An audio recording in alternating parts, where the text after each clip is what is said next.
તો આ તરફ ઉત્તર પ્રદેશના મતદારોમાં મતદાનને લઈ ઉત્સાહ કે જ્યાં સુરત રેલવે સ્ટેશનને ઉત્તર પ્રદેશના લોકોની ભીડ જોવા મળી રહી છે।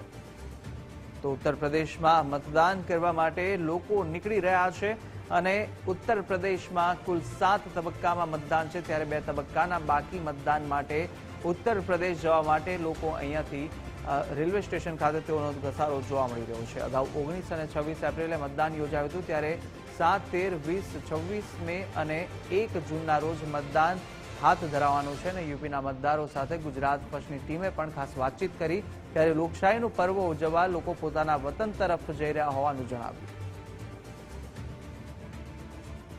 સમગ્ર દેશમાં હાલ ચૂંટણીનો માહોલ ચાલી રહ્યો છે। કેટલાક રાજ્યોમાં ચૂંટણી પતી ગઈ છે તો કેટલાક રાજ્યોમાં હાલ પણ ચૂંટણી ચાલી રહી છે। અત્યારે હાલ આપણે છીએ સુરત રેલવે સ્ટેશન પર, જ્યાં મોટા ભાગના પરપ્રાંતીય લોકો સુરત શહેરમાં રહે છે અને જે તે રાજ્યમાં ચૂંટણી થાય છે તે રાજ્યમાં તેઓ અહીંથી જાય છે વોટિંગ કરવા માટે। તો અત્યારે આપ સીધા દ્રશ્યો જોઈ શકો છો કે મારી પાછળ મોટી સંખ્યામાં જે લોકો છે તે ટ્રેન દ્વારા પોતપોતાના વતન જઈ રહ્યા છે। આમાંથી કેટલાક લોકો જે છે તે વેકેશન માણવા જઈ રહ્યા છે અને કેટલાક લોકો જે છે તે वोटिंग करवा माटे पोतपोताना वतन जई रह्या छे। त्यारे आपणी साथे केटलाक लोको उपस्थित छे, आपणे एमनी साथे वात करीशुं।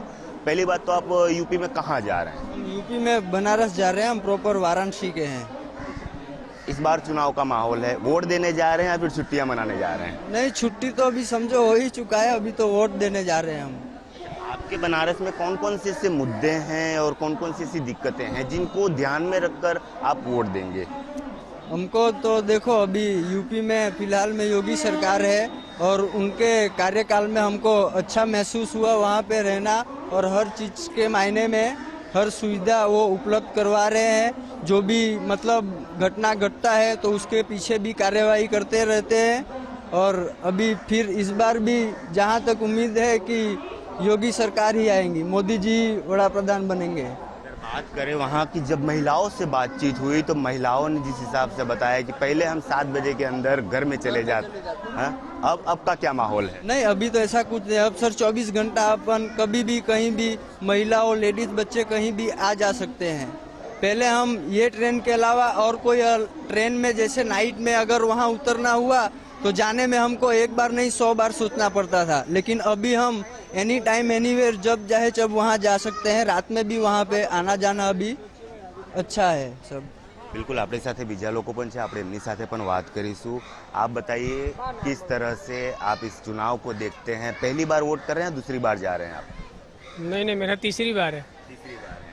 पहले की सरकारें किस तरह से काम करती हैं? युवा हैं आप, युवाओं के लिए कुछ काम किया हुआ है उत्तर प्रदेश में, आप बताइए जरा। काम के बारे में क्या, अभी आज से आप 5-7 साल पहले जाते थे तो घर से स्टेशन से घर पहुँचते पहुँचते हमारी हालत बिगड़ जाती थी, और अभी ये सब मतलब इतना विकास किया है योगी जी ने कि सरकार तो उन्हीं की आएगी।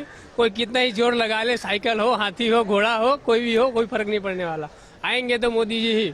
ચોક્કસપણે જે રીતે આપે જોયું કે અહીંના જે લોકો છે, જે યાત્રીઓ છે, જે પોતાના વતન તરફ જઈ રહ્યા છે વોટ કરવા માટે, તો તેમના જ્યારે મુદ્દાઓને લઈને વાત કરી તો તેમણે કીધું કે જે મહિલાઓની મુદ્દાઓ હતી, જે યુવાઓના મુદ્દાઓ હતા, તે તમામ મુદ્દાઓ પર હાલની સરકારે જે છે તે મજબૂતાઈથી કામ કર્યું છે અને એમાં એ તમામ વસ્તુઓ ધ્યાન રાખીને જે જૂની સરકારો હતી ને અત્યારની હાલની સરકારો છે તે તમામ સરકારો પર અમે મુદ્દાઓને લઈને અમે વોટ કરીશું, કારણ કે અમારું યુપી જે હતું તે પહેલાં અલગ હતું ને હાલનું જે યુપી છે એ ભારતમાં એક અલગ છબી ધરાવે છે।